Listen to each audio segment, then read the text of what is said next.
For his take on an eventful final sitting week in Canberra. Let's bring in the national political editor for Nine Radio, Michael Pachi, who joins me now from Canberra.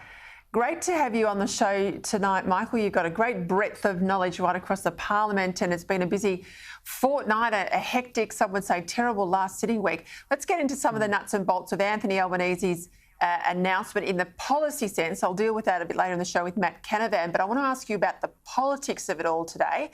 The Labor leader's done an interview with the Daily Telegraph, doubling down on his small target electoral strategy, promising voters that he represents safe change. Now, when I hear all of that, it reminds me of Kevin Rudd, Kevin 07, back there in 07, positioning himself as some sort of John Howard light, telling everyone he was an economic conservative. We know he was anything but. It worked for Rudd back then, small target, almost aping conservatives. But Albo's had a history in the left of 25 years plus. Will it work for him? Look, Peter, I don't think it'll work for Anthony Albanese the same way that it worked for Rudd back in 2007. I think obviously back then in 2007 there was an appetite for change and, people decided to vote for Kevin Rudd.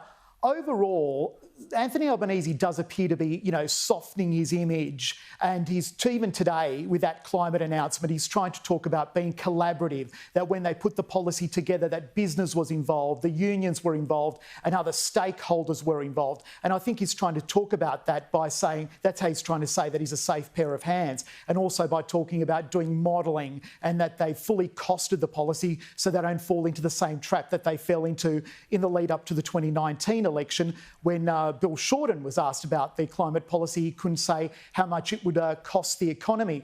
But, whether or not Albanese does these sorts of things and, he's got his new Italian suits and his new glasses, I don't really know if that's enough to convince voters that he should be the next Prime Minister.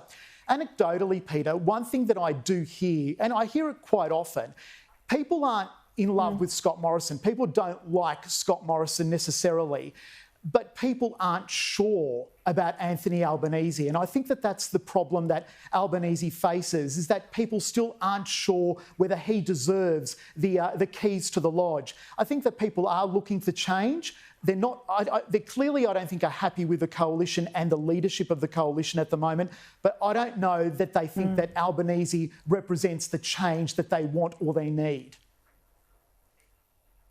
Well, it's got 6 months or so, to convince people, I suspect, or the Prime Minister himself, if they haven't left, if they're thinking of leaving but they haven't left, the Prime Minister's got that same period of time to bring them back in. So I think it will be very much a leadership presidential style campaign this time round. I watched that announcement, though, and I saw Chris Bowen. You've been around as long as I have, and all I could see was the bloke who holds the record for the most illegal boat incursions on his watch. I mean, that will hang around his neck like an albatross. And here he is in charge of the climate policy. I agree with you, Albo's had a makeover, but do you think it's enough?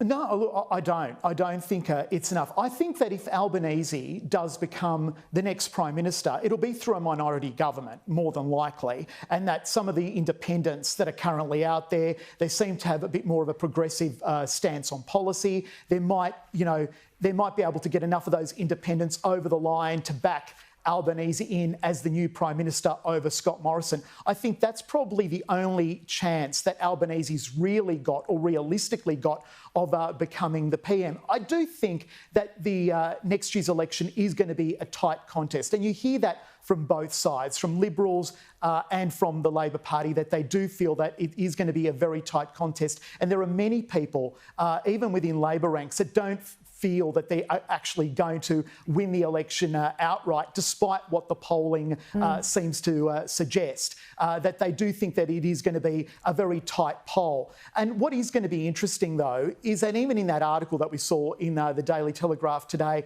is that you've got Albo thinking that potentially they could win some Liberal-held seats, some marginal-held seats like Reid, Banks and Robertson. Now, this weekend, Albanese is holding a campaign rally in Fiona Martin's seat of Reid. Now, back in 2019, I remember when Bill Shorten held a massive rally in Burwood, thinking that they were going to win that seat, and in the end, the Liberals were managed to hold on with Fiona Martin. But one thing that I do think that Albanese is right about is that whole area of Western Sydney. I do think that there are people in that region that do want to blame someone over the way they feel as though they were treated by the New South Wales government during the last COVID outbreak. They felt that the rules and regulations that were placed on them were very onerous. There were curfews in place for people in Western Sydney. They felt that they were bearing the brunt and being blamed for that outbreak when, you know, it did occur